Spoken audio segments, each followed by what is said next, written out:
Hello, this is your host Lamar L.A. Smith, and welcome to another edition of Inside380. You know, I'm back in K4 here at UK, and to start off Inside380, we want to talk about Bruce Levenson, and we're going to talk about his racist comments towards Luol Deng, now a part of the Miami Heat, and we're going to talk about how now it's a lot of Donald Sterlings in the NBA. And for Bruce Levenson to vote Donald Sterling out of the league, I find it pretty compelling that he would make such comments like that to a player of Luol Deng's caliber, as well as make those type of statements about anyone in general. Now, I want to quote Danny Ferry when he had all his players talking about the scouting report on Luol Deng. He said this specifically, quote, he has a little African in him. Not in a bad way, but he's like a guy who will have a nice store out front but sell you counterfeit stuff out the back. And he also called Luol Deng Two-Face. Now I just want to let that sit in. See, right there, all I'm hearing is a whole bunch of stereotypical characteristics that he's applying to a specific individual that doesn't really fit his bill at all. Luol Deng has been in the league for about 10 years and some change. You know, he's a veteran. He's nothing but class and character.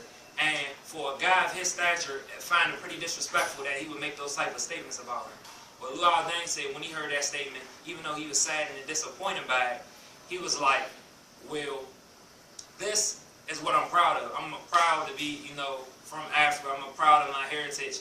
And I don't let certain stereotypes like that define who I am as a human being. As well as the fact that understanding that different stuff that goes on, he was like, well, I know that everyone isn't like that, so I'm not really going to trip over that. I respect that, and with Danny Ferry making those type of comments as well as their organization, I'm a little want to be on the safe side and say that there may be other Donald Sterlings, quote unquote, hiding out as far as the owners, and racism is still alive. It always will be, and you can't hide from it in a predominantly black sport as in the NBA. Is just something that we got to get away from. Next, I want to talk about Ray Rice. As you may all know, TMZ brought out Ray Rice and his vicious left hook to his now wife, Janae Rice. Now, when I mean vicious, I mean domestic violence by any account isn't acceptable whatsoever. But for Ray Rice, a guy of his character and stature, and he's known for having an unblemished record, for him to do something like that just puts a chink in the armor.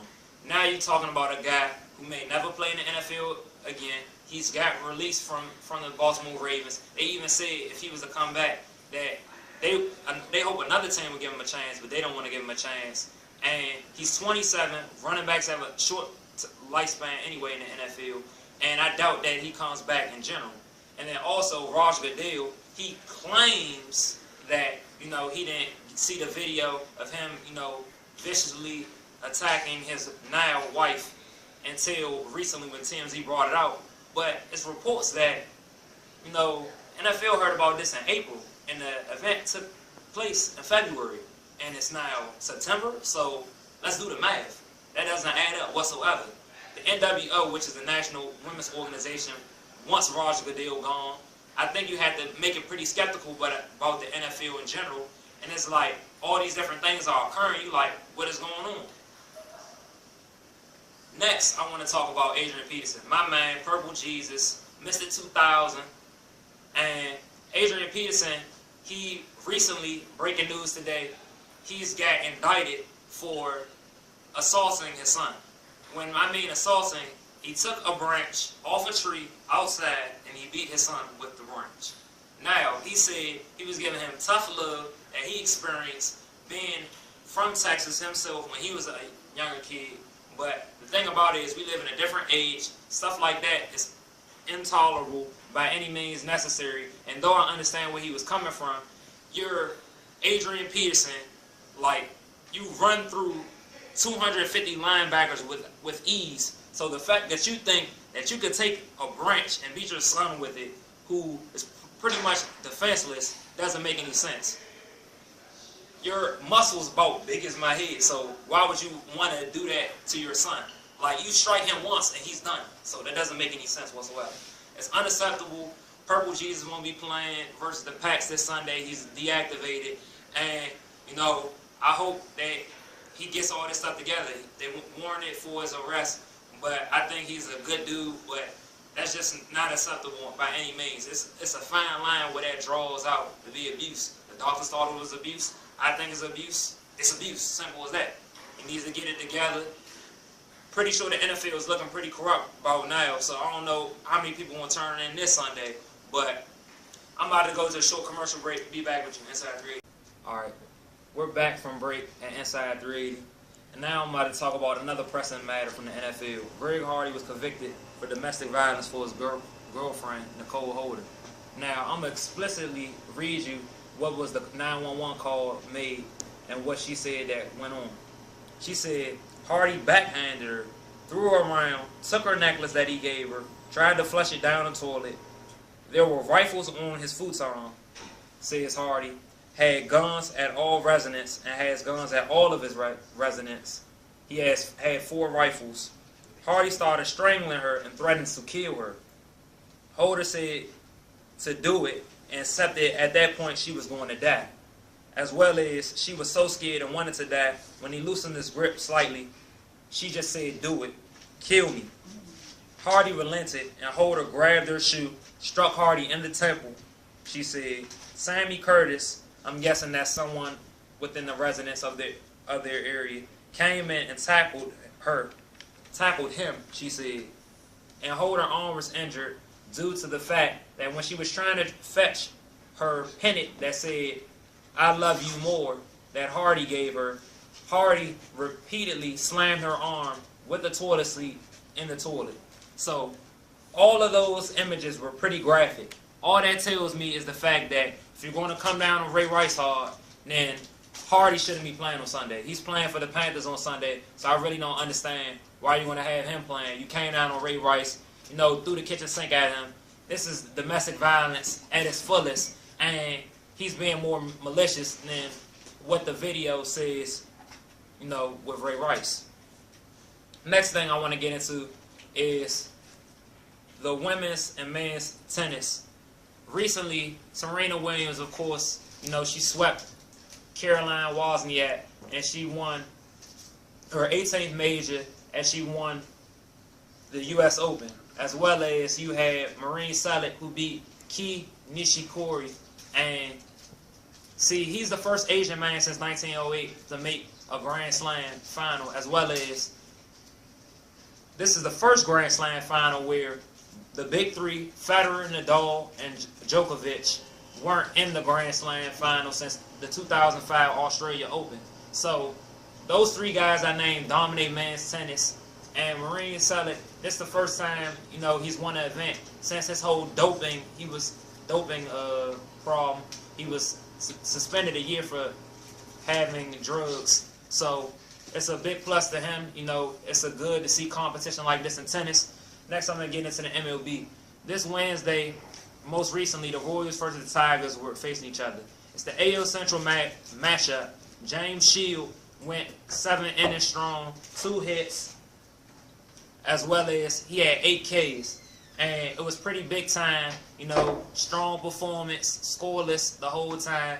And he went against Rick Porcello. Rick Porcello's 15-11, and they're just fighting it out. I think the Royals are going to get it. They have a strong bullpen that consists of Wade Davis, Harlan, their closer, and Herrera. 7, 8, 9, pretty strong. Nice pitchers. They get enough runs. And then also you have my Nats. They got the Dodgers on their tail. Nats 83-62. Dodgers 83-63. And that's going to be a ride as we come down at the end of the MLB season. And then you got Clayton Kershaw, the best pitcher in the game, 18-3, 1.67 ERA, and he has 210 Ks this year. So great, big time, and that's going to be great for MLB. Next, I want to get into the WNBA Finals. Recently, the Phoenix Mercury won 3-0 versus the Chicago Sky. They won their game 87-82, and Diana Taurasi, who I call Baby Kobe, had a big time shot to put that game away. Averaged 20-6 in the WNBA Finals, won the MVP, shot 53% from the field. And right now we're going to go to a clip of her interview at the game too. Well, these fans make a big difference. I think it's like you said, we went into halftime, we had a little bit of a lead, but I don't think we felt good about the way we played. You know, Sandy pointed it out pretty blatantly in that first half we didn't play hard enough. And the second half we just played harder. And, you know, the way Penny played and BG played in the second half, you know, that kind of pulled us through. You guys have to go now to Chicago. What will it take to close out this series in the next game? It's going to be huge. They play good at home. They're a good team. I think today they found their stride a little bit. The score might not indicate that, but they're going to give us our best effort down there. We're going to have to play a lot better to win. Thanks, Dyke. No problem. He's always one of my favorite players, man. Absolutely. Well, technically it's not over yet. This one might be finished with the Mercury up 2-love. Thanks, Tips. Inside 380 is back. Now we're going to talk about USA basketball and how they've been storming through the pool. Recently, they beat Slovenia 119-76 in the quarterfinals, and then they also beat Lithuania 96-68 in the semifinals. Now, versus Lithuania, they turned up on Lithuanians at the halftime. James Harden had 16 in the third quarter. In the fourth quarter, you had Kyrie Irving put up 11, and it was just a highlight fest.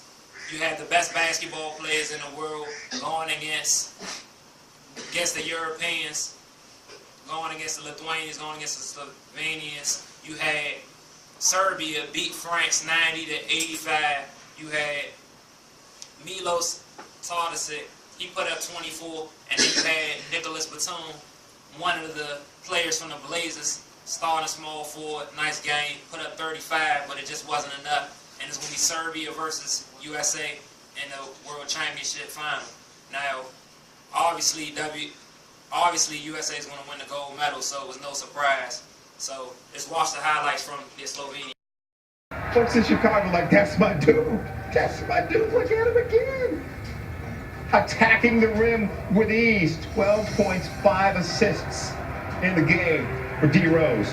Now, the Clips have Lob City. Team USA with Lob Nation against Slovenia. Irving, inbound. Anthony Davis. Transition to Kenneth Fareed. Rose on the break. Klay Thompson with the flush. Emphatic finish. He had a game-high 20. Team USA 61st straight international victory. But Coach K says, oh, wait a minute. We all happy now. Ah, wait a minute. We're beatable. There's no question about it. And, you know, we're a very young team. We're not this powerhouse or anything. We have good athletic ability. We play hard defensively, but we're young. And I know internationally especially it's tough to win young. I know that from 206, and that's a lesson we learned that the Greek team taught us how to play internationally, and part of it was... We're back here Inside 380, just coming off a break. And I'm about to finish up Inside 380 talking about UK sports. Now, here at UK, we beat Ohio last week 20-3. Patrick Tiles went 17-31, had 170 yards, 22 carries, 59 yards. Not an efficient night, but at the end of the day, we got the W. That's all that matters. I want to take a shout out to Dorian Baker, UK 18 freshman, for getting this 8-yard TD pass, TD reception, and thought that was big, you know. Shout out to all the freshmen that's playing well here at UK. Now we face Florida upcoming tomorrow on Saturday. And Florida, they beat their first opponent, East Michigan, 65-0. Ran through them like ice water. They had 5 turnovers they forced, as well as they outgained them by 500+ yards total. So that's going to be a big game. And then to end off Inside 3, I'm going to talk about what everybody may not know about, and the fact that the UK basketball team, Coach Calipari set up a 2-day UK-only combine in October featuring all of his UK talent. So for the price of free $99, you get to see Tyler Ulis, Karl Towns, Devin Booker, Trey Lyles, the Harrisons, and it goes on and on and on. So unlike most teams, UK has 8 or 9 NBA ready players possibly next year. And only we could do this just because we had this type of talent. See, you go to other schools like Duke, Michigan State, you see 3 or 4 guys. So you're going to have all the NBA scouts there. You're going to watch them do their thing. You're going to watch, Tyler Eulis maybe put somebody on hoop mixtape. Might see the car go for a couple of dunks. Big innovative thing. And what would you expect? Coach Calipari, one of the best coaches in the game, if not the best coach in college basketball. So I'm your host, Lamar L.A. Smith, a.k.a. the next face of ESPN. Check me out, Inside380 on YouTube.